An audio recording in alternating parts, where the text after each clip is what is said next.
can't think of his last name now. He was on 129, and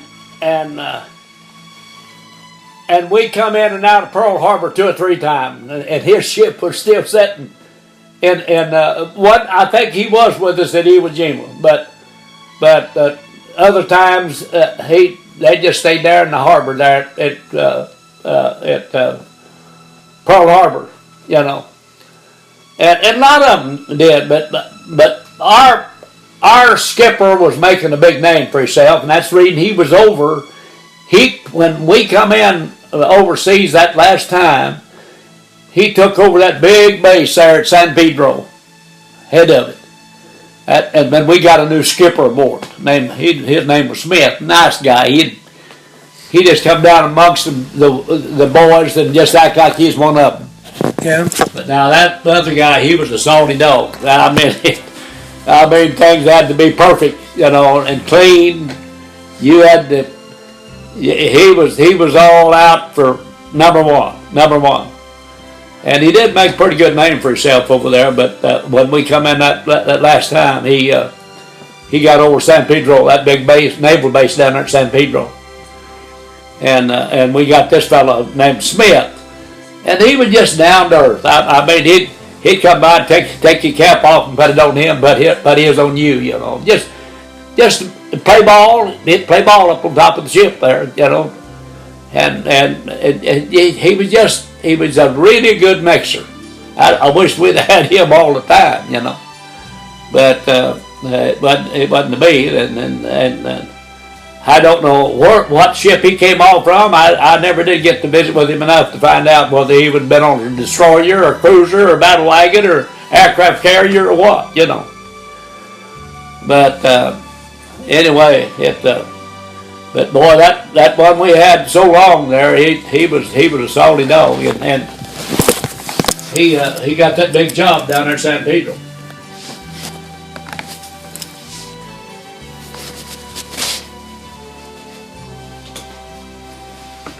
So was the battle, when you went to Iwo Jima, was the battle already begun when you guys got there, or Do what? Was the battle already started? Did it already begun when you got there, or with Iwo Jima? They usually do a lot of bombing days and days sometimes before. I mean, they don't just do it all of a sudden. They soften them up, and you know, and they drop a lot of bombs, you know, daily, and before they're sending in the troops. The only thing there at Iwo Jima they made a big mistake of. They had that. If you see the picture, you know there's a big mountain right on the one end of the island, and that's where they had those guns underground, and they'd come out. They had them on tracks. And they'd pull them out, you know, and they pull them back under there, the mountain, till you know the enemy showed up or whoever showed up. But water was so deep, the guys got off with some of them big packs. They never did come up, you know. Sharks eat them up, I guess. I seen flash floating in there day after day, you know. And if you got wounded, you know, that was it too. So it was tough. Yeah. But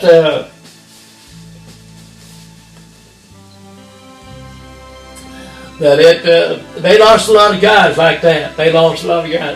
Yeah. Were you there when they raised the flag? Do what? Were you there when they raised the flag? When they actually took the island, or were you off? Were you out making those runs? Well, they still had the action going. They was bombing and shooting 24 hours a day, and they kept it lit up all night long. You know, nothing but bombing and shooting and bombing. You know, and they there for days and days. Well, they was already shooting when we come in. You know. And a lot of the shrapnel and shells that was hitting our ship, we got in the wrong position, and they had to pull anchor and come back around to one side. But but the side that they was having them to go in first, MacArthur made a big mistake. They went in where water was so deep. The guys with them big packs on there, if you got wounded at all, you went under. You know, I mean, and you couldn't. And them heavy packs they had on them, they couldn't hardly stay above water.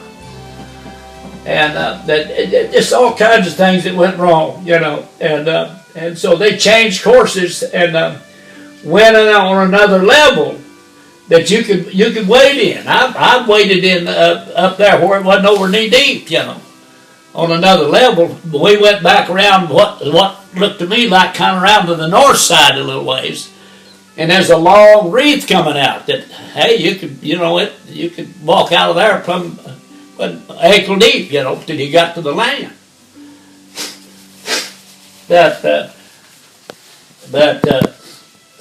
When the Marines was the first to go in, you know, Marines and Seabees, and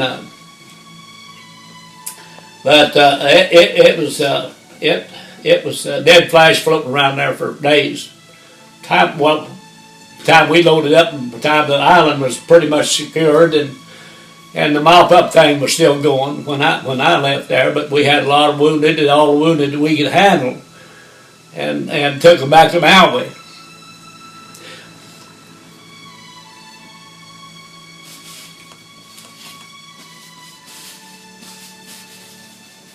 But they had to keep a certain amount of forces on there. Once you take it over, you got to have enough army. Well, the army come in last. There's Marines and Seabees and amphibious. We was in the amphibious part, so we were the one that took them to the beachhead, you know. But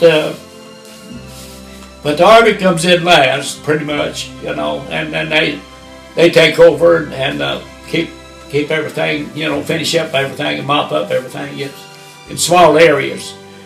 But they come out of that mountain there on Iwo Jima from 3 to 5 years later, after the war was over.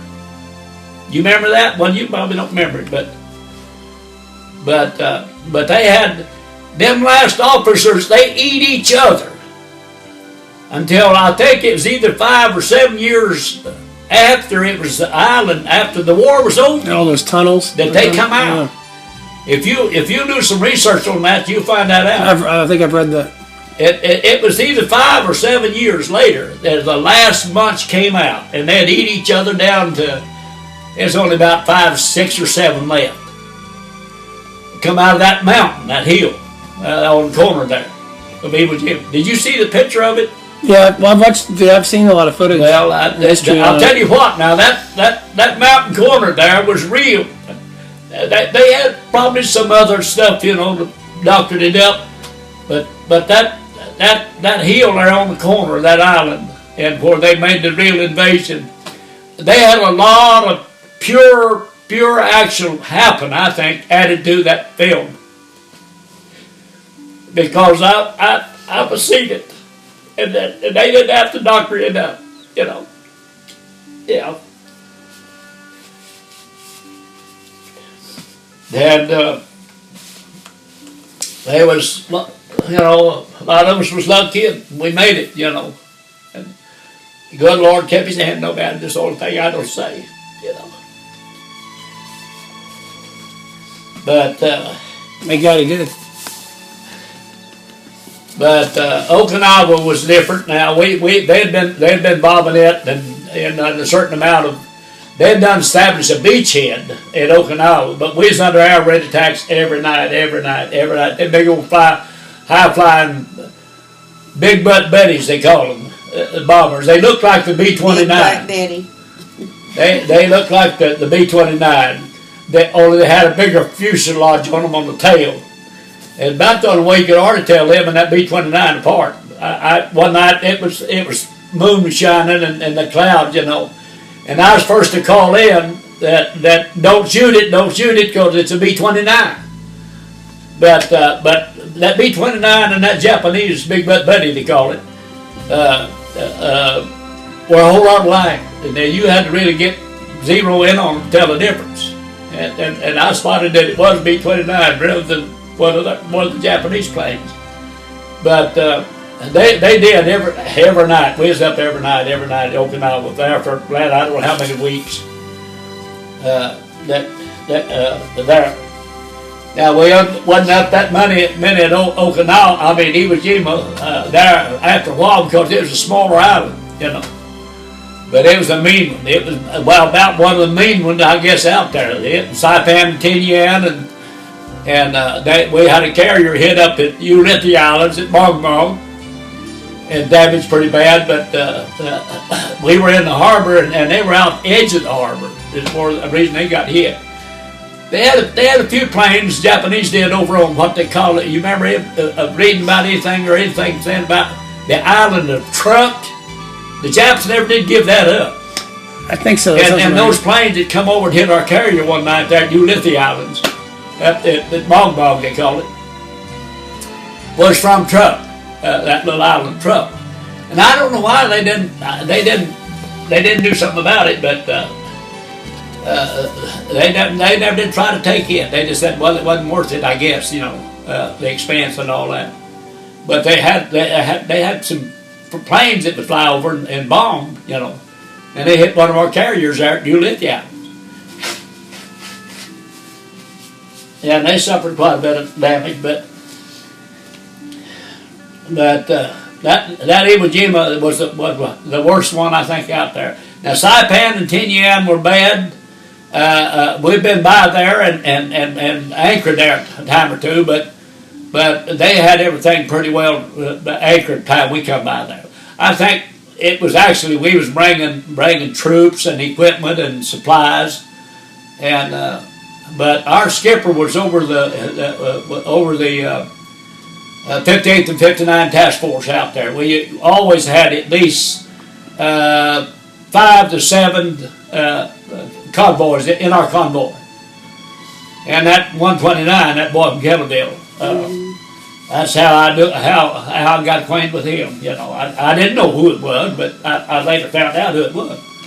And can't think of his name now, Donald something from Kettleville. Evanston, I believe it was. Evanston, I believe it was, from up around Kettleville. But that's the only guy I'd ever run onto that I knew. But it was something else. It was something else, and I just like I say, the good Lord kept His hands on me, I guess, and that's the only thing I can thank, you know. And I'm here to tell about it today, you know.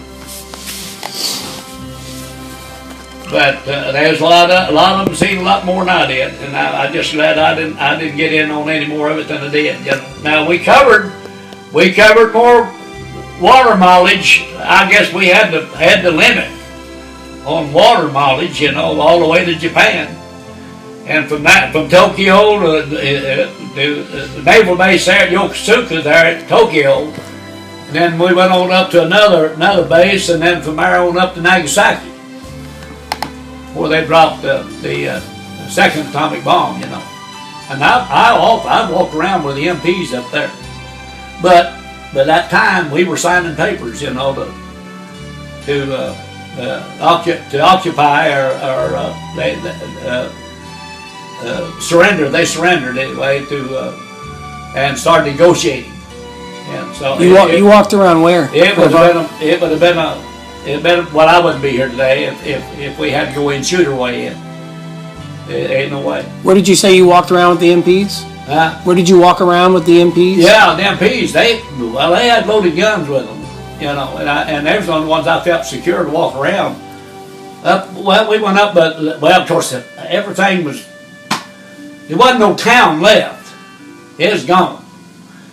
But there's a few buildings, scattered buildings. There was a post office, a hospital there at Nagasaki, and a school, part of a school, because they wasn't supposed to bomb the schools or the hospitals, and the bank. There's a bank and the post office and a school, and that medical building up there. But now they had suffered some because them guys flying in the night, buddy, and they had, of course, them planes no doubt wide open, because they didn't like getting shot out either, you know, up there in the air. And they flew across and dropped them bombs and get on out of there as soon as they could, you know. And some of them, you know, after night bombing, boy, they couldn't pinpoint them like they could in the daytime. And but they did hit the school a little bit. They did hit the hospital a little bit. It suffered some damage, but they were so close to the other that they was trying to destroy the whole town. You know, you couldn't help from missing and getting, you know, getting. Some of them, they was lucky if they didn't get hit more than that. But you wasn't supposed to hit a school or a hospital or a federal building, you know, any kind. But now, when they're bombing in the night, why, they've done the best they could, and I'm surprised they've done as good as they did. But that's just one of them things, you know.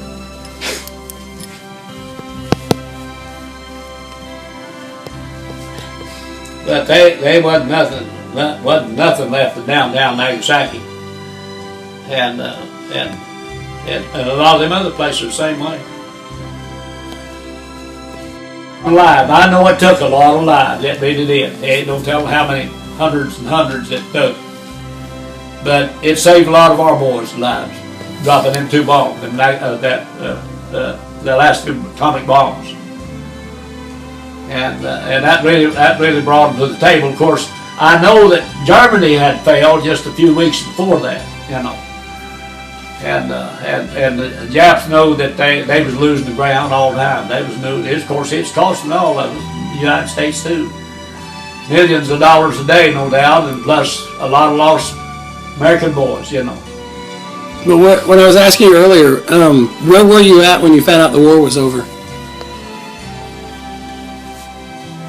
Well, like I say, we were coming into Manila when Germany fell. When Germany fell. But now it was I don't know, it was another 2 or 3 months before we got Tokyo. Well, they dropped the first and second atomic bomb before the Japanese ever surrendered. And we were 3 days out. I mean, 3 days out from Tokyo. And boy, it was a grim situation, you know. And Tokyo Rose was telling our position every day and how many ships was in our convoy and everything. And I don't know whether you've ever read anything about Tokyo Rose. Mm-hmm. She was live, and where she got that information daily, all day long and all night. And when I would be in a board ship rather than out in that boat, of course you didn't hear nothing out there, you know. But when we would come in a board ship, you could listen to the radio in there, and it was in the galley. Anytime you went in there for a cup of coffee or whatever, you know, why, it was on. It was on day and night, all the time. And Tokyo Rose giving our position, telling just how many there was in it, and all about us. And how she got all that information, she could tell which way we was going, tell what speed we was going, everything. And she was something else. Now they threatened after the war, trying to catch her and put her in prison the rest of her life. But you know, you heard quite a little bit about it for a while, then it just smothered down, and you never did hear no more. But I don't know whatever went with her. I don't know what happened to her. And ain't very few that do know. No. But boy, she was a live wire every day, buddy. And she could pinpoint. I stood right there by that radio with my ear up to it, and almost, you know, and her pinpoint our position, our speed, and where was that, how many ships was in our convoy, and everything. And now them submarines, they can come up long enough to take pictures. And how many ships there was in their convoy or all that, you know. And I don't know whether they had a way of doing that before it got too dark they couldn't see us or what. I don't know. But you had to look mighty close. You'd see a water. You know, the ocean is funny. anything sticking up in the water, it causes the water to light up. And that's the thing you spot first, is that telescope. And they don't have to have it up very long till they can jerk her back down, you know, and seal it off. But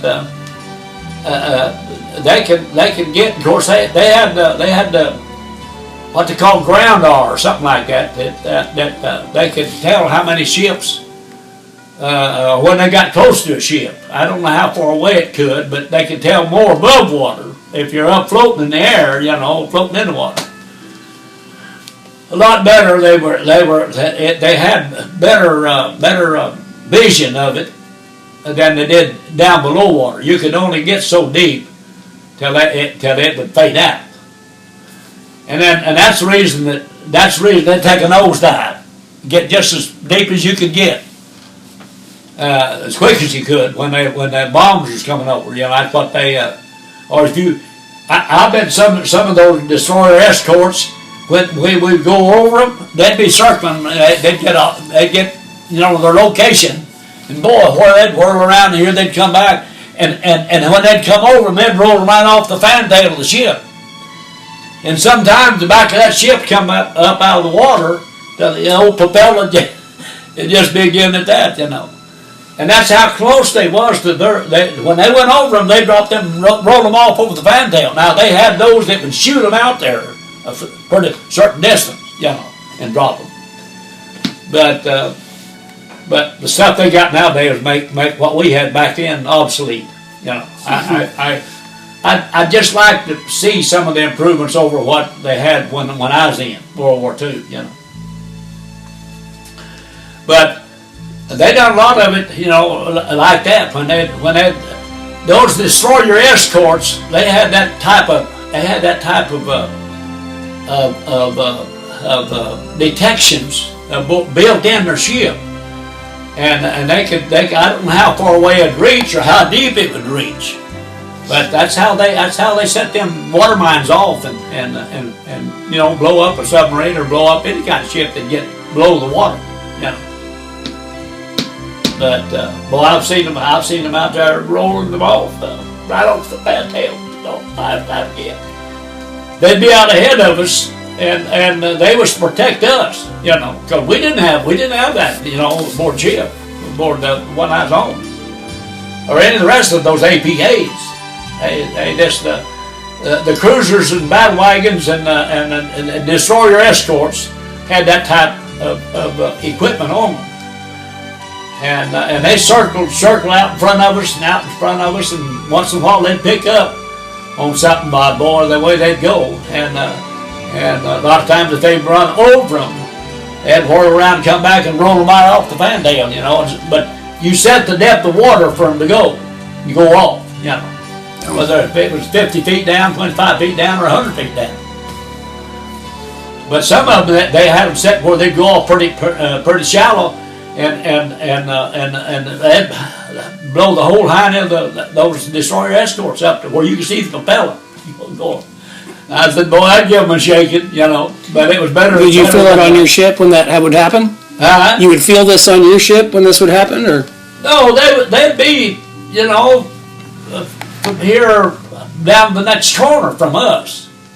You know, they wasn't right, not every time, yeah, sometimes it'd be right out in front of us, you know, 100 yards maybe, you know. Because they stayed out circled and circled all the time. When we were out on the water, they was maneuvering all the time. You know, any particular sound or it'd show up on their radar thing, but they had a way of detecting, showing where there's at and how deep they was, you know.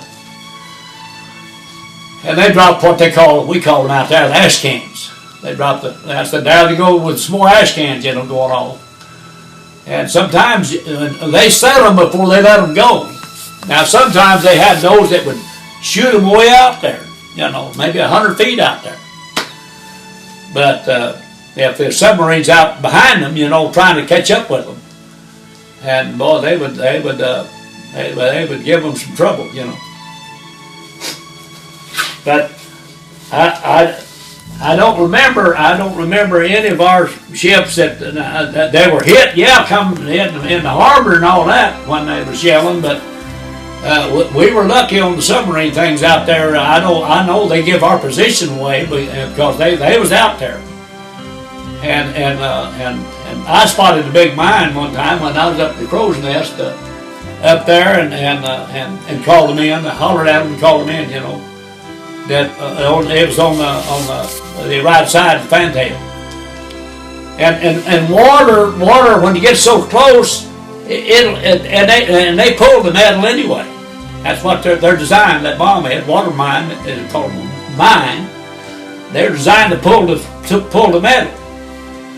And when I seen it, it was out there pretty good little ways out there from the ship. But boy, it didn't take it long. I mean, they changed courses and with a full right flank, starboard drive, and it went around the hind end of us, but we had 129. That's 129. That boy Kettleville was talking about. Johnny, what's his name? Willingham, I believe it was, something like that. But anyway, they changed courses. 129. Boy, if they hadn't, they'd run right into it, but they was right behind us. A lot of times you're running in a staggered position, and they sometimes they seem to think that was safer, But anyway, the destroyer, the DE, either destroyer or destroyer escort, it turned around, went back and blowed it up with they shot into it with a 5-inch, I think, or something like that. Anyway, they blowed it up. That's the main thing. For it stuck one of our ships,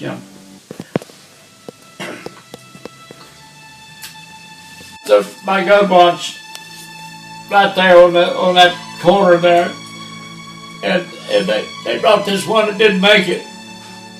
We picked him up either off Okinawa or Iwo Jima, and we were headed back to Maui, and but he didn't make it. About third day out, heading back towards Maui.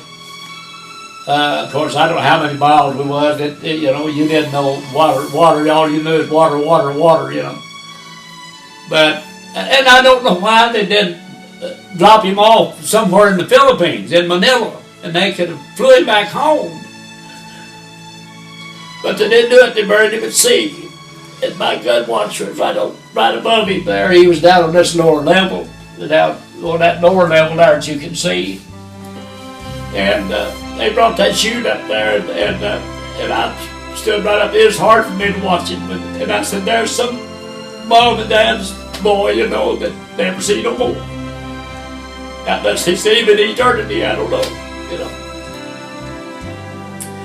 But why couldn't they just kept him till because we was going back through Manila in the Philippines, and they could have dropped him off there and let them fly him home, let his mom and dad have a decent burial, But no, they didn't do it. I don't know why that didn't happen. I've never got over that. I mean, why they couldn't have, they would have had their boy back home that they could honor, Memorial Day after Memorial Day, as long as they lived. And there they was. I guess, I couldn't say the Sharks got him because they put some kind of something with you that takes you down, But there again, you don't know. I don't know how far it took him down. But anyway, he's out in the South Pacific. Somewhere between, I think that was we was probably in Okinawa at that time, coming back to the Philippines. We had never got to Guam yet because I said, well, why couldn't they, dropped him off at Guam and they could have flown his body, or I'm sure the parents would have been glad to come after him. But no, they buried him at sea. I never have got over that. I don't know why they.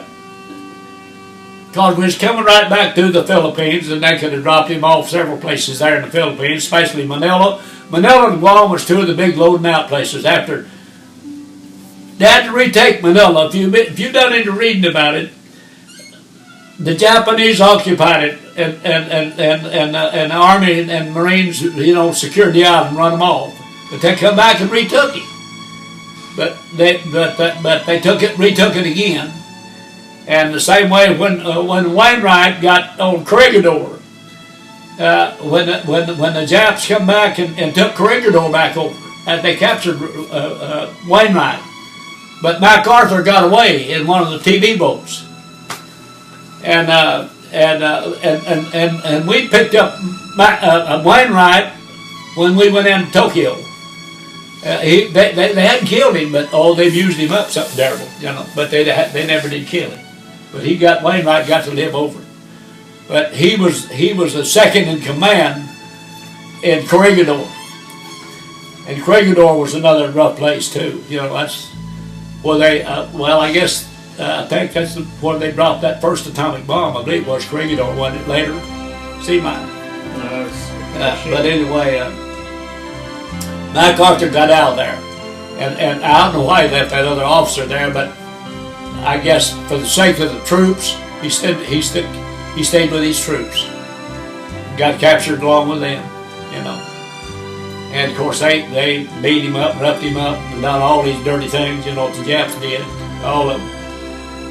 But he survived it. But he liked to die, starved to death and beat up, and all that stuff before we liberated, Japan. And but MacArthur got out of there, and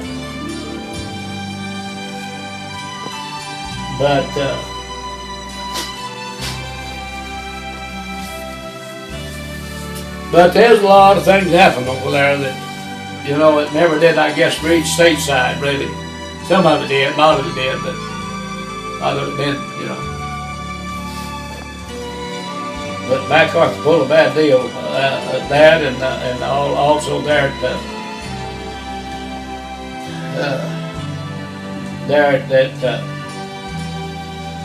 at Okinawa.